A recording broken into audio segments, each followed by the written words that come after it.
Hi guys, welcome back to the channel. Welcome back to the driveway once again.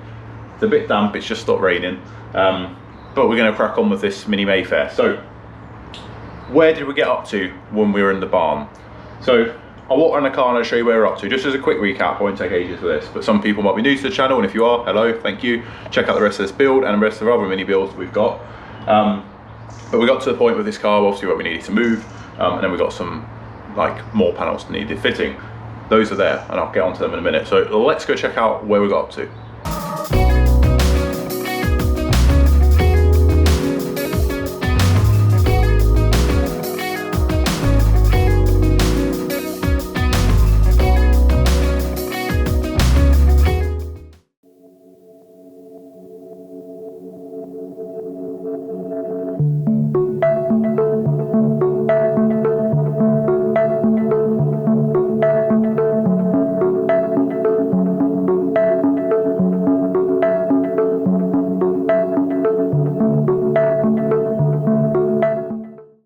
Right, so where did we get up to on the car and what has and hasn't been done?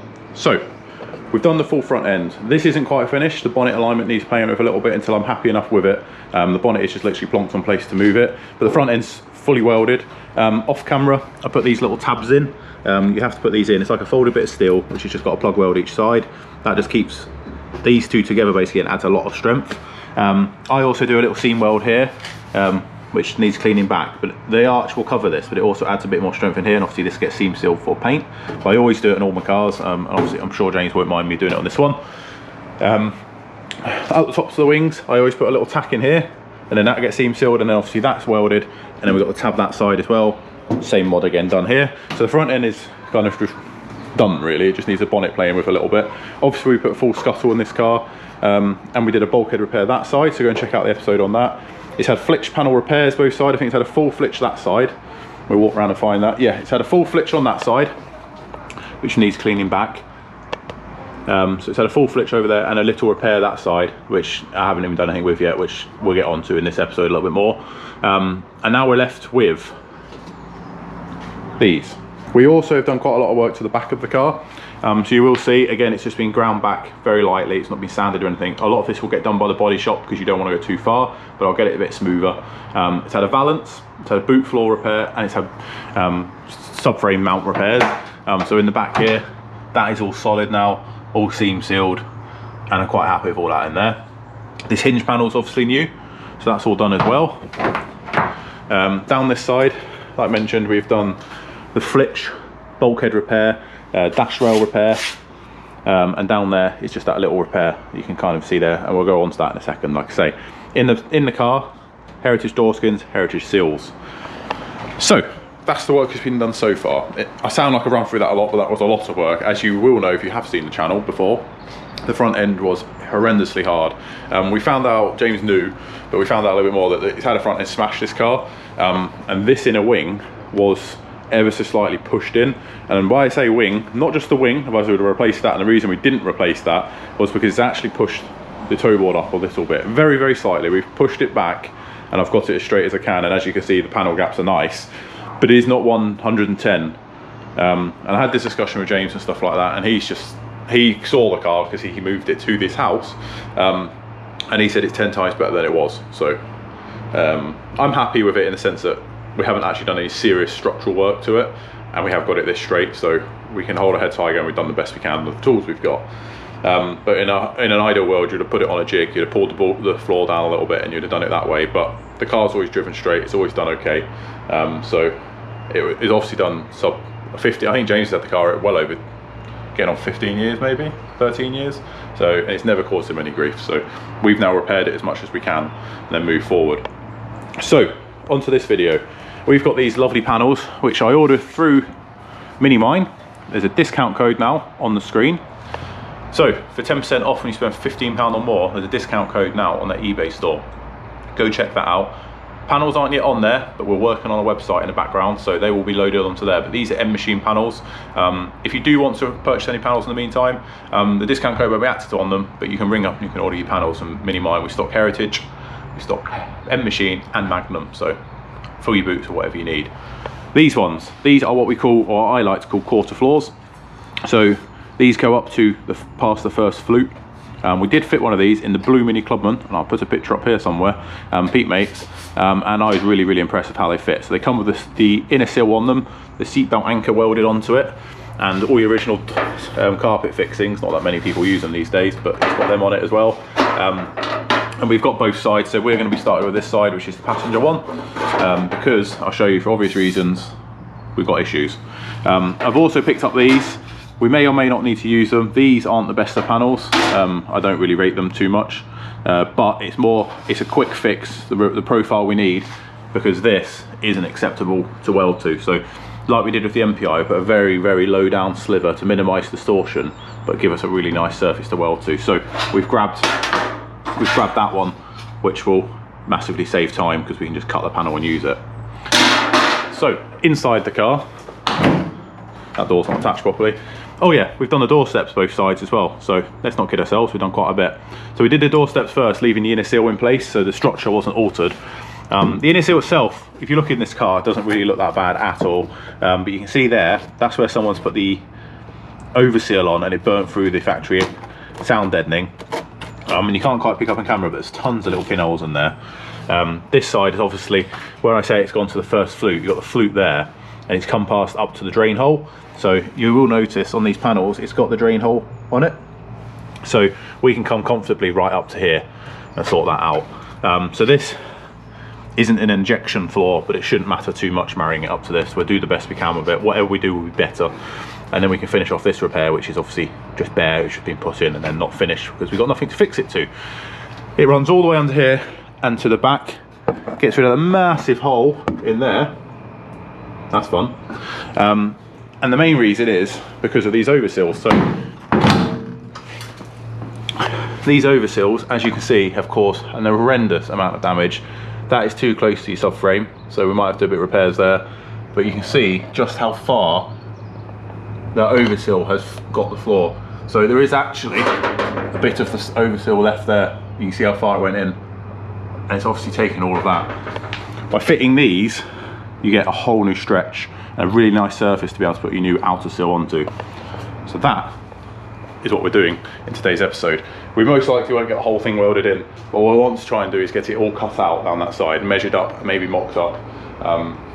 Like every time, we're limited with time, but I want to get some content done, and I really want this car done early next year, back to James, ready for paint, because space constraints are always a thing, and I want my friends to enjoy their cars. So we've got this one and the MPI, so quite a bit of mini content coming soon, guys. Albeit a little bit of Volvo content, because every time I walk out the door I see that thing now. Oh, I love it, I love it. Right, let's get into this car.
Oh, it's definitely back to the old days.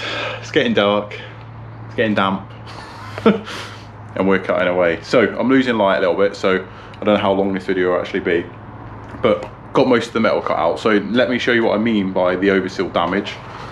So this, obviously that's the inside of your floor there, and that is where the overseal was welded onto. So there's your first flute there, and you can just see just how much of the floor it's taken. You can see where the layer was joined there. So what we've done, right, so this is where we're up to. So the door bin here is kind of floating. This is down to solid floor now. Bottom of the door bin's absolutely fine. Just need to take this little piece off here, but the actual bottom of the door bin, to be honest, wasn't even attached all the way along there. Didn't even have a weld, or if it had, it's disintegrated. And there's a spot weld there. The only bit that fought me there was that little spot weld. This hill board here, it's because it's had another layer over it, it doesn't look very nice, but the actual hill board's still inside there and it's fine. These bolts loosened off and I've greased them all while I'm in there, so they're okay. So we should be alright with that. Up here, this slinger mount, we'll lose this and we'll cut this out. We'll probably do that when we get involved with this section. There's a bit of the inner sill left there. What I normally do with these panels, with the panel stuff down there, is I don't normally get up in here and weld. So what I'll probably do is cut this out, make a piece for up here, and then that new panel I will trim down to match this, purely because getting inside that bin up inside there and getting a good weld, it just doesn't happen, and I don't want to not have a good weld right near a subframe component. So what I normally do is chop down the inner sill. This is actually okay, it's only that little hole there. It's actually solid all the way to the top of the bin. It's really good, because obviously that wasn't interfered by the oversill, it's everything lower down that was. So we'll make that, we'll take the slinger out, we'll repair that piece, and then we'll bring the new panel up to that. And then what I can do then is seam weld all the way along there, and then obviously join it to the floor, join it to the bin, and join it to the floor. Up in here, all that's cut away to solid metal. I've left the seatbelt anchor in for now, but I will cut that out. I just need to drill some spot welds out on that little tab. That little tab that's held in there, there's spot welds on that, so we'll take that out. But you can kind of see just how much metal's now gone. You can just see how much is there. The front of this here, grab you guys to the light. So the front of the box section is completely missing. That's ruined, so I'm gonna have to make that. And this piece, obviously this inner sill I won't bother trying to keep because it's ruined. We'll get rid of that slinger, we'll get rid of the jacking point because we don't keep them. So all of that is still yet to go. Yeah, quite a bit gone out. So basically I've cut where the drain plug was across. So yeah, I don't think that's too bad. And then obviously we'll be able to join it up with all this. This is like the old days. You did see that I put a brace in. I wasn't going to, I haven't done in the past. The minis are quite strong along with this bit solid, and obviously this bit's brand new. But I kind of thought, let's just not have anything go wrong because I don't need that right now. So just chucked a quick brace in just to hold everything together. So it's good practice to do that, guys, if you can. So I will clean back the rest of this off camera, and hopefully we can start mocking up the new floor. But I thought I'd bring you in and see where we're at with the Mayfair, and then yeah, we can really start pushing. So not too much work again, so don't shoot me in the comments, but sometimes you just need to come out, do a bit and get your head together where you are with stuff, and then go from there. So buzzing, we've made a good start. Sorry James, more metal cut out, but it's the rate of good. It's going to look lovely because the whole side of the cars will be solid both sides. So remember to drop in the comments below if you've done anything like this. Let's just have a chat in the comments. I'll read all your comments, you know that, and I do try and reply to absolutely everything. So in the next episode we will, like I say, start mocking that new floor in, trimming everything to size, and then the welding bit is the quick bit really. I can weld from the inside, which is nice. It's only a bit under the box section, you've got to weld from the underside. That's why I chose to do the floors this way as well, because it's less stress on your body. I think what I'll probably do is get the floors in and then we'll deal with that, but I might deal with that off camera, maybe just time lapse it or something, we'll see. I don't know, but remember to subscribe to the channel and give this video a thumbs up. I'm not wearing one now because it's actually in the wash, but we've got beanie hats, you saw in the previous episode, beanie hats and stickers for sale. I think you've got literally, might have a few days now before Christmas, but I can't believe how many have sold this week. Honestly, we've sold so many hats, it's so cool. So thank you very much for the support, guys, really, really appreciate it. We'll keep plugging away. Like I said, I film as much as I can with this car, but we're on a bit of a tight deadline, and I really want this off for paint because it looks so cool when it's done. I really want to see James happy with it again. So I'm going to shut up, I'm going to go get a brew, I'm going to tidy up all this mess so the dog can come back out, and yeah, catch you next one, guys.